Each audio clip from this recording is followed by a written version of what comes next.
మా రుద్రారం స్థానిక సర్పంచ్ సుధీర్ గారు మంచి స్వాగతం చెప్పిండు సుధీర్ గారికి. ఈరోజు రాష్ట్రం అంతా కూడా కేసీఆర్ వైపు చూస్తూ ఉంది. ఏడాది అర్థంలో కుల్లం కుల్లా అయిపోయింది. పాలేందో నీళ్ళేందో తేలిపోయినాయి. 10 ఏళ్ల కేసీఆర్ పాలన ఎట్లుంది, ఏడాది అర్థం రేవంత్ రెడ్డి పాలన ఎట్లా ఉందో ప్రజలకు కుల్లం కుల్లా అర్థమైపోయింది. రేవంత్ రెడ్డి అన్ని మాటలే తప్ప చేతలు లేవు అని ఇలా కుల్లా అర్థమైపోయింది. ఏం చెప్పిండు ఆ రోజు? చెప్పింది ఒక్కటన్నా అమలవుతుందా? మేము రాగానే ఎల్ఆర్ఎస్ ఫ్రీగా చేస్తాము, కేసీఆర్ గారు డబ్బులు లాగుతుండు అన్నాడు. ఇప్పుడు ఏం చేస్తుండు? ఎల్ఆర్ఎస్ ముక్కు విండి ఇలా పేద ప్రజల దగ్గర ఎల్ఆర్ఎస్ డబ్బులు వసూలు చేస్తుండు. ఆ రోజు ఏమన్నాడు? మేము వస్తే ఫార్మాసిటీ భూములన్నీ రైతులకు వాపసిస్తా అన్నాడు. ఇవాళ ఏమంటుండు? లేలే కేసీఆర్ 14,000 తీసుకున్నాడు, నేను ఇంకా 16,000 తీసుకుంటా అంటుండు. అంతా ఉల్టా. ఆ రోజు ఇదే పటాన్ చెరువు కాన్స్టిట్యున్సీలో జీవో 58, 59 కింద కొన్ని వేల మందికి పట్టాలు ఇచ్చిన పేద ప్రజలకు నేనే వచ్చి పంచిన ఆ రోజు కలెక్టర్ని పెట్టి. కానీ ఇవాళ రేవంత్ రెడ్డి వచ్చినాక 58 బంద్ పెట్టిండు, 59 బంద్ పెట్టిండు. పైసలు కట్టిన వాళ్ళకి కూడా పట్టాలు రాని పరిస్థితి ఏర్పడ్డది. అంటే మాటలకు ఎక్కువ, చేతలకు తక్కువ. అప్పుడు ఏమన్నాడు? రైతు బంధు ఇగో కేసీఆర్ 10,000 ఇస్తుండు, నేను రాగానే 15,000 ఇస్తా అన్నాడు. ఏమైపోయింది? కొండ నాలుగకు మంది వేస్తే ఉండ నాలుగు ఉడకపోయిందట. 15,000 కాదు కదా, 10,000 కూడా దిక్కులేవు కదా. వానకాలం రైతు బంధు ఇచ్చిండా? ఎగబెట్టిండు. యాసంగి రైతు బంధు ఏం చేసిండు? ఒక 40 పైసలు వేసిండు, 60 పైసలు ఎగ్గొట్టిండు. అంటే వానకాలం రైతు బంధు 9,000 కోట్లు, యాసంగి రైతు బంధు ఒక 5,000 కోట్లు ఎగ్గొట్టిండు. రెండు కలిపితే ఎంత? 9, 14,000 కోట్లు రైతు బంధు కింద కేసీఆర్ ఇచ్చే పైసలు రేవంత్ రెడ్డి వచ్చినాక బంద్ అయినాయి. ఏం మాట్లాడుతుండు? రుణమాఫీ చేసిన అంటాడు. చేసిండా? రుణమాఫీ అసలు ఇవ్వాల్సింది 49,000 కోట్లు. అసెంబ్లీలో చెప్పింది 31,000 కోట్లు ఇస్తా అన్నాడు. ఇచ్చింది ఎంత అంటే 16, 17,000 కోట్లు ఇచ్చిండు. ఆ ఇచ్చిన 16, 17 ఎక్కడి? ఈడ రైతు బంధు కోసిండు, గాడ రుణమాఫీలు వేసిండు. అంతే తప్ప కొత్తగా ఇచ్చింది ఏం లేదు. నువ్వు వానకాలం యాసంగి కలిపితే ఎగ్గొట్టిన రైతు బంధు పైసలు 13, 14,000 కోట్లు ఎగ్గొట్టినావు. గా 13, 14 తెచ్చి గీడ రుణమాఫీ చేసినా అని మాట్లాడుతున్నావు. మొన్న అసెంబ్లీలో అడిగిన రేవంత్ రెడ్డి, నీ కొడంగల్లో ఏ ఊరికి చెప్తావో చెప్పు, పోదాం. బట్టి విక్రమార్క నీ మధురలో ఏ ఊరు చెప్తావో పోదాం. లేదంటే మా పటాన్ చెరువుకు వస్తావా, మా సిద్దిపేటకు వస్తావా, రా. ఏ ఊర్లోనన్నా 100% రుణమాఫీ అయిందంటే నేను అక్కడనే ముక్కు నేలకు రాస్తా, నువ్వు రాస్తావా అని అడిగిన. సప్పుడు లేదు, మొఖం కిందికేసిరు, తలకాయ కిందికేసిరు తప్ప మాట్లాడతలేదు. అంటే ఇలా రుణమాఫీ ఆటానమందం కూడా కాలే, రైతు బంధు రాలే, 4,000 పింఛన్ రాలే, అక్క చెల్లెళ్లకు మహాలక్ష్మి రాలే. అన్ని మాటలు చెప్పిండు తప్ప ఏమి కూడా చేయలే. కానీ అదే కేసీఆర్ గారు ఎలక్షన్లలో ఓట్లల్లో చెప్పకపోయినా 13 లక్షల పేదింటి ఆడపిల్లల పెళ్లిలకు కళ్యాణ లక్ష్మి కింద 1,00,000 రూపాయలు ఇచ్చిండు కేసీఆర్. ఈయనేమన్నాడు? తులం బంగారం కలుపుతా అన్నాడు. తులమేమో కానీ ఆ కళ్యాణ లక్ష్మి చెక్కు కూడా పిల్లలు ఉంటదాకా వస్తలేదు. పెళ్ళైనప్పుడే ఇస్తా నేను, దాంట్లో మండపంలోనే ఇస్తా చెక్కు అన్నాడు రేవంత్ రెడ్డి. పెళ్లి కాకముందే ఇస్తా అన్నాడు. తులం బంగారం కలుపుతా అన్నాడు. తులం బంగారం లేదు కానీ పెళ్ళైనాక పిల్లలు పుట్టినా కళ్యాణ లక్ష్మి చెక్కు వస్తలేదు ఇలా రేవంత్ రెడ్డి పాలనలో. అంత ఆగమాగం అయిపోయింది, అంత ప్రజలకు అర్థమైపోయింది. కేసీఆర్ తెలంగాణను నిలబెట్టిండు, కానీ రేవంత్ రెడ్డి తెలంగాణను పడగొట్టిండు. ఎందుకు ఈ మాట అంటున్నా? నేను ఉత్తగా అంటలేను, అసెంబ్లీలో చెప్పిన. మన రాష్ట్ర ప్రభుత్వ జిఎస్టీ ఆదాయం ఇవాళ తగ్గిపోయింది. కేసీఆర్ ఉన్నప్పుడు ప్రతి సంవత్సరం 12% గ్రోత్ ఉంటుండే. రేవంత్ రెడ్డి వచ్చినాక దేశ సగటులో సగానికి సగం పడిపోయింది తెలంగాణ జిఎస్టీ ఆదాయం. భారతదేశం 10% జిఎస్టీ గ్రోత్ రేట్ సాధిస్తే తెలంగాణ కేవలం 5% మాత్రమే ఈ సంవత్సరం జిఎస్టీలో గ్రోత్ రేట్ సాధించింది. కేసీఆర్ ఉన్న 10 ఏళ్లలో దేశం కంటే ఎప్పుడు ఎక్కువనే ఉన్నది తప్ప ఎన్నడూ కూడా తక్కువ లేము. రేవంత్ వచ్చినాక దేశం సగటులో మనం సగానికి సగం పడిపోయినామంటే ఈయన పరిపాలన వైఫల్యం వల్ల తగ్గింది. జిఎస్టీ తగ్గింది, స్టాంప్స్ అండ్ రిజిస్ట్రేషన్ తగ్గింది, ఆర్టీఏ ఆదాయం తగ్గింది. అంటే ఏది చూసినా తగ్గుముఖం పట్టింది, తిరోగమనం పట్టింది. కేసీఆర్ తెలంగాణ నిలబెట్టిండు, రేవంత్ రెడ్డి వచ్చిన ఏడాది అర్థంలో తెలంగాణను పడగొట్టిండి ఇవాళ. ఇది కుల్లా ప్రజలకు అర్థమైతా ఉంది. కేసీఆర్ చెట్లు పెడితే రేవంత్ రెడ్డి చెట్లు నరుకుతుండు. పెట్టుడు కేసీఆర్ వంత అయింది, నరకుడు రేవంత్ రెడ్డి వంత అవుతుంది. కనబట్టలేదా? మొన్న అగ్రికల్చర్ యూనివర్సిటీలో 100 ఎకరాల భూమి తీసుకున్నాడు, అక్కడ చెట్లన్నీ నరికేసిండు అగ్రికల్చర్ యూనివర్సిటీలో. నిన్న మొన్న మీరు చూసిండ్రు హెచ్సియుల 400 ఎకరాల ఇవాళ హెచ్సియు భూముల్లో అడవులను నరికి మూగ జీవాల పాపం ఇవాళ మూట కట్టుకున్నాడు రేవంత్ రెడ్డి.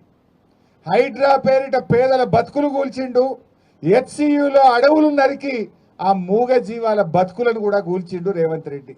ఆ మూగ జీవాల ఉసురు తగులుతుంది ప్రభుత్వానికి. మనం టీవీలో పేపర్లో చూస్తున్నాం, జంగల్ కొడితే ఆ మూగ జీవాలు జింకలు వచ్చి ఇళ్లలో పడుతున్నాయి. కుక్కలు దాడి చేసి జింకల్ని 2-3 జింకల్ని కుక్కలు కొరికి చంపినాయి. ఇదంతా రేవంత్ రెడ్డి పాపం కాదా? ఏం పాపం చేసిందని ఆ మూగ జీవాలు ఉసురు పోసుకుంటున్నావు? హైడ్రా పెడితివి, పేదోళ్ళ ఇండ్లు కూల్చి వాళ్ళ ఉసురు పోసుకుంటుంది.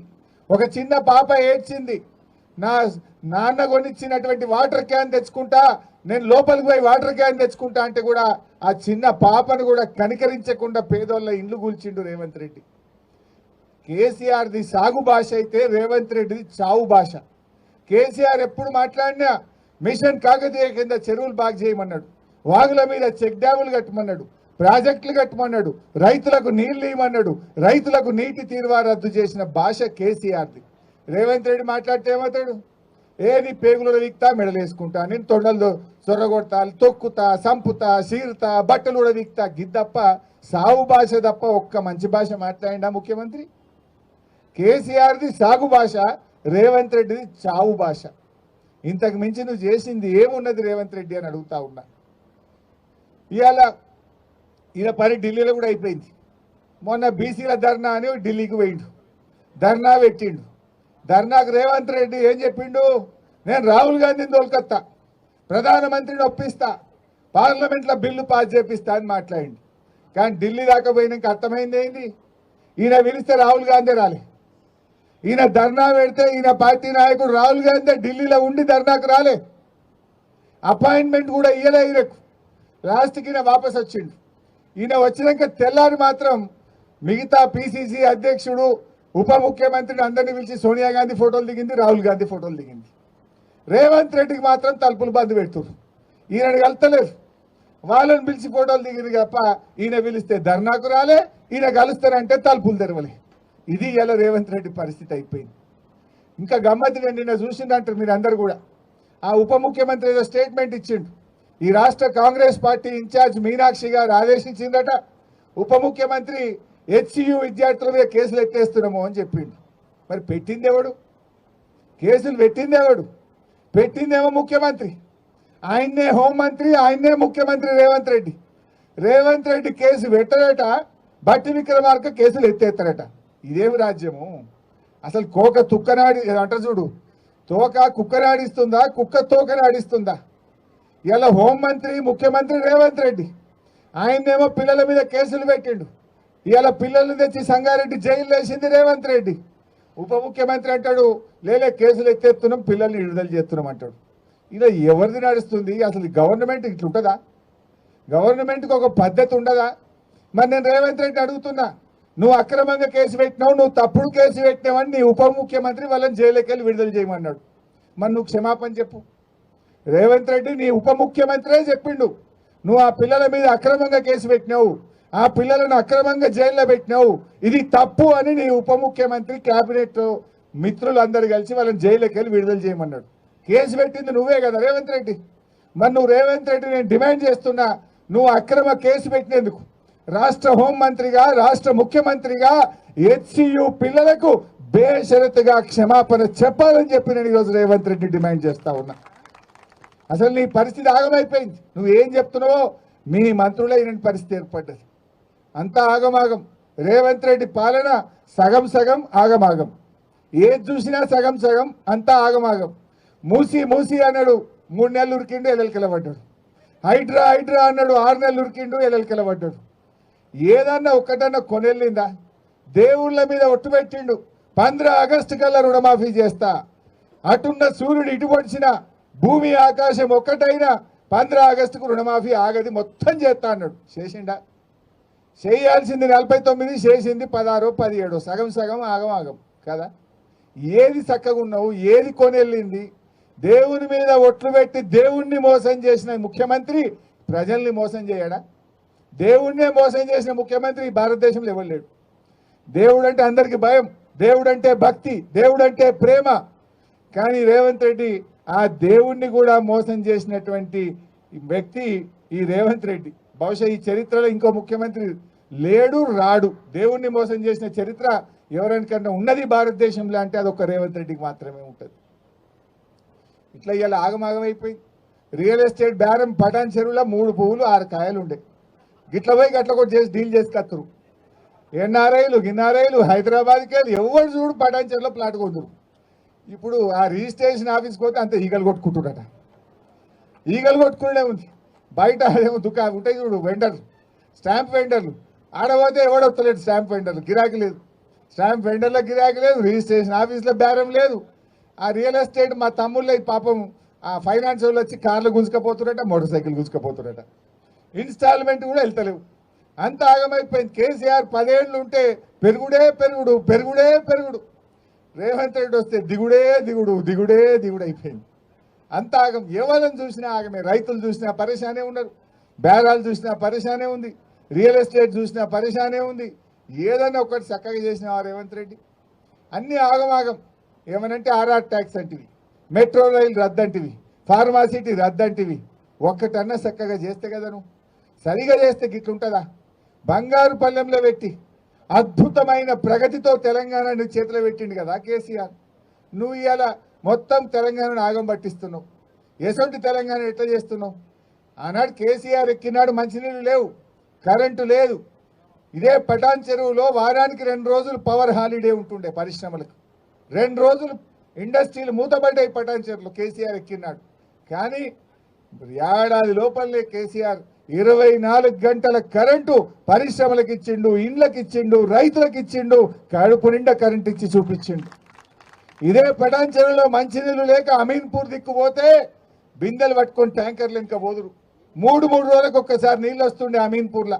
బొల్లారంలో అంతా కలుషితమైన నీళ్లు ఉంటుండే. అటువంటి బొల్లారంకు, అమీన్పూర్కు, పటాన్ చెరువుకు స్వచ్ఛమైన గోదావరి జలాలు, మంజీరా జలాలు తెచ్చి ఇంటింటికి ఇచ్చి తాగునీటి కష్టాలు తెచ్చింది బీఆర్ఎస్ పార్టీ కాదా అని నేను అడుగుతా ఉన్నా. ఏం చేసినావు రేవంత్ రెడ్డి? 1,58,000 కోట్ల అప్పు తెచ్చినావు ఏడాదిలో. 1,58,000 కోట్ల అప్పు తెచ్చి నువ్వు చేసిన పని ఏమన్నా ఉన్నదా? చేసినావు. ఏం చేసినావు? రైతు బంధు ఎగ్గొట్టినావు, రుణమాఫీ ఎగ్గొట్టినావు, కళ్యాణ లక్ష్మి చెక్కులు ఎత్తలేవు, మహాలక్ష్మి ఎగబెట్టినావు, ఒక ఇల్లు కట్టలే. కొన్ని పనులు హైదరాబాద్లో చూస్తే మాత్రం కనబడ్డాయి. కేసీఆర్ కట్టిన ఫ్లైఓవర్లకు రంగులు మాత్రమే ఎత్తుండబ్బా రేవంత్ రెడ్డి. ఈ మధ్య మీరు హైదరాబాద్ చూడండి, ఫ్లైఓవర్లకు కొన్ని బొమ్మలు ఎత్తురు అంతే. ఇక బొమ్మలు చూసి రేవంత్ రెడ్డి కట్టిండి అనుకోవాలి. కట్టింది కేసీఆర్, బొమ్మలు వేసింది రేవంత్ రెడ్డి. రేవంత్ రెడ్డి వచ్చినాక ఏమన్నా కనబడ్డాయంటే హైదరాబాద్లో కొత్తగా ఆ ఫ్లైఓవర్లకు బొమ్మలు మాత్రం కనబడుతున్నాయి, ఏం కనబడతలేవు. కేసీఆర్ కట్టించిన డబుల్ బెడ్రూమ్లకు 3 రంగులు వేసి పరిస్థితి వాళ్ళే కట్టినట్టు. కట్టింది కేసీఆర్, 3 రంగులు వేసి మేమే కట్టినామంటారు. నేను మొన్న పోయినా కొల్లూరు డబుల్ బెడ్రూమ్లకు పోయినా, చెత్త ఎత్తటో దిక్కులేడాడ. మొత్తం చెత్త కుప్పలు కుప్పలు అయిపోయింది. గంత మంచి డబుల్ బెడ్రూమ్ ఇల్లు కేసీఆర్ కట్టిస్తే ఆడో దవాఖాన లేదు, నీళ్లు చక్కగా వస్తలేవు, కరెంటు చక్కగా వస్తలేదు, మున్సిపాలిటీ వాళ్ళు చెత్త ఎత్తుతలేరు. అంత ఆగమాగం అయిపోయిన పరిస్థితి ఉన్నది. ఇదే బాధ కలుగుతూ ఉంది. ఎందుకంటే మనం బీఆర్ఎస్ పార్టీ గులాబీ జెండా అంటే పేగులు దిగదాకా కొట్లాడి తెలంగాణ తెచ్చిన పార్టీ బీఆర్ఎస్ పార్టీ. ఇవాళ తెలంగాణను అభివృద్ధి చేసిన పార్టీ బీఆర్ఎస్ పార్టీ. కానీ మన కళ్ళ ముందే మన తెలంగాణ వెనుకబడుతుంటే ఇవాళ బాధ అవుతా ఉంది. దేశం మొత్తం తెలంగాణ దిక్కు చూసింది.